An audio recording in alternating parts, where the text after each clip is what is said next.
2, 3, 4.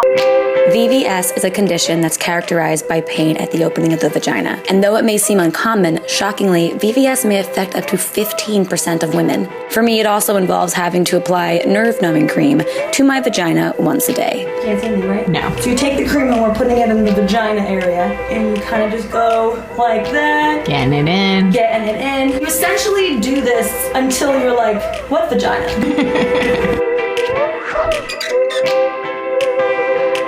Vulvar vestibulitis syndrome, VVS, is a form of vulvodynia, and though the exact cause is still unknown, it's theorized that perhaps the body's nerves, hormones, and immune system plays a role. The pain can come and go, but when present, it makes vaginal intercourse incredibly painful. The night I discovered it, there was just a night that I was trying to have sex, and it all of a sudden felt like there was a piece of glass being shoved into me, and I'm not making that up. So much so that I actually tried to look for something. The next thing I know, I'm at the doctor's and I'm explaining to the guy that I've been dating that I'm gonna be having these flare-ups. I know I'm fortunate and many deal with bigger struggles, but still, I just couldn't shake the fear that this sexual restriction would create a void between us that we could never fill. And neither could Corey. It just felt like that we would always be lacking in the most intimate ways that we could be. I think sometimes you're just waiting for it to go away, and that's what my entire relationship turned into. We would try to be physically intimate, and it would be like, just give me another week. Let's give it another couple days. Give it, just this month, just this next month. Yeah, within the first month of us realizing that this might be something that we had to deal with, at least for me, it snowballed in my head to the point where we broke up. Turned into this constant cycle of excuses, and then before I knew it, my entire relationship had fallen apart. I felt like I was completely sexually broken, but it was also at this moment my friends launched a mission to prove that I wasn't.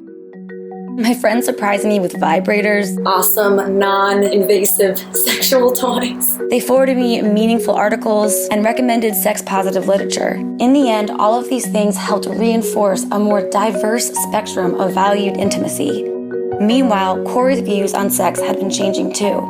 So I started reading this book, and holy shit, within the first few pages, it was incredible. It was meant for me in that moment. It's very unusual, I feel like, to hear a man talk about sex and intimacy in the way that he does in this book. I think my definition of sex was very, very small.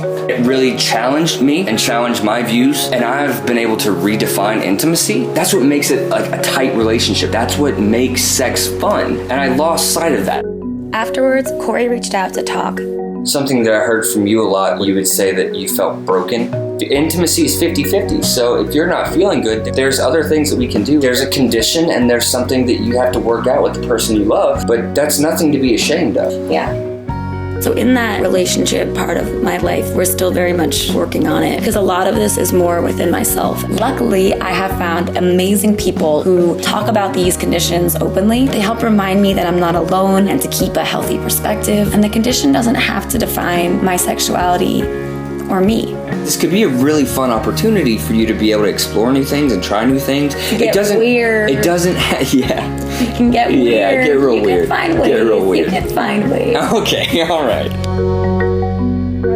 Rub it. You have to wait 20 minutes for it to soak in and completely numb you out. When you wait for 20 minutes, it's ideal to face the window so that your roommate doesn't get a show. Right, but everyone else does. But everyone else does. Yeah, and the Christmas tree's like, oh my God!